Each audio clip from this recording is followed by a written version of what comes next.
In this video, I'll be sharing with you a requested tutorial on how to cut this under bust, ruche or pleated dress. So for this particular tutorial, I'm going to do a slight alteration to this dress. So for the back pattern, we'll just be using a basic back pattern for the dress. So this is as requested. Now I'll be using the total length of my pattern paper to cut this dress, which I marked the shoulder to bust, under bust, waist, and 7 inches to get your hip length or hip point, then the full length of your dress. I'm just going to go ahead to draw out a straight line on all those marks I made. So after I'm done drawing out this line, we're going to go ahead to start marking our measurement. So I'll mark my shoulder divided by 2 at the shoulder point of my pattern. So I'm not actually using the actual measurement. So from that point, I'm going to come down by 1 inch and I'll go ahead to connect to the upper part. But before connecting, I'll go ahead to mark a basic neckline of 3 inches. So I'm just marking using this measurement as a guide for this pattern. So when you're drafting yours, use a basic measurement of 3 by 3 inches. But this will serve as a guide, will still alter the neckline. Connect for your shoulder slope and I'll go ahead to use my marker to connect. After marking that, you go ahead to mark your chest line, which is your bust circumference divided by 6 plus 1.5 inches, and I'll draw a straight line. Whatever I have on the shoulder, I'll mark it back at the chest line, place my ruler, and I will connect. After I'm done marking this, I'm going to divide what I have here into 2 equal parts, and I'll mark my bust circumference divided by 4. I'll connect this all the way up and to the chest line. Next is to mark my measurement. For this pattern, we'll be cutting it at a dartless pattern. I'll go ahead to mark my bust circumference divided by 4 on this part, then add my sewing allowance, mark my waist under bust circumference divided by 4, add my sewing allowance, my waist circumference divided by 4 and add your sewing allowance. Here, add your hip circumference divided by 4 plus your sewing allowance. Whatever you have on the hip, minus 1.5 inches and mark on the lower part of this dress. Although if you want it more fitted, go ahead to mark 2 inches, but 1.5 is still okay. I'll place my ruler and I'll go ahead to connect my pattern starting from the bust to the under bust to the waist, down to the hip and to the dress length. So I went ahead to outline my pattern, and after I'm done doing that, I'll just go ahead and cut this out, right? Then I'll be using this to cut out the back. Also remember, like I said, the back pattern is actually a plain pattern for the requested tutorial, but normally the design we have at the back has like a rope at the back, but for the back pattern we'll leave it plain. This is according to what was requested. So I marked like a zipper allowance. For your zipper allowance, use 1.5 inches to 2 inches, right? I'll place my pattern starting from that zipper allowance and I'll trace it round.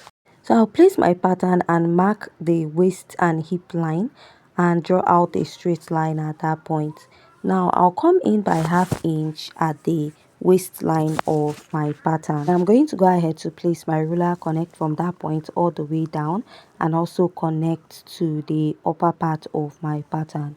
After I'm done marking that, I'll just go ahead and replace what I took out from the zipper bulge to the side. You can do that if you want, or just leave it. Right now, I'll just go ahead to mark a basic neckline of 3 by 1 inch for the back. So for this back pattern of this dress, I'm using a basic back pattern, so all the draping or pleating or ruche effect is going to be at the front part only for this one. So but that's not the actual design or original design, but this is what was requested by the person. So now what I'll do is to go ahead to mark where I want my neckline to start. So you notice it's close to the under bust, so pick a point where it's suitable for you, place my ruler, and I'll go ahead to connect this up. From that point, I'll connect from my under bust to from that point to my under bust. Now I'll go ahead and use my marker to outline my pattern all the way to the sides of my pattern. After that, I'll go ahead to cut out my pattern. Now for the front, we'll be doing all the pleating and all the ruche. Now for this front pattern, I'm going to slash it into different pieces or pattern. So if we are also ruching the back, like we are giving it that ruche effect, we are also going to do this, but we are just doing this for the front, and I went ahead to label it, and I'll be cutting it out. Now the back pattern will now be serving as a guide to pleat it back to its original length.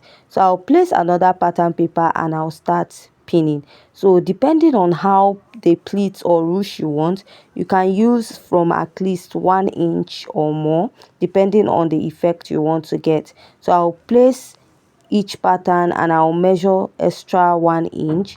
Let's just say I'm measuring extra 1 inch. I'm not actually cutting this on a dress, but if I'm going to make this, you have to like place your measurement and then place the next pattern paper.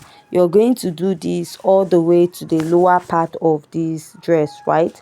After doing that, what you now do is to go ahead to use your marker or pencil or whatever you're using to trace out the shape. So just like I said, the lower part of this dress, at the back part of this dress, will serve as a guide to ruche it back or pleat it back to the original length of the front.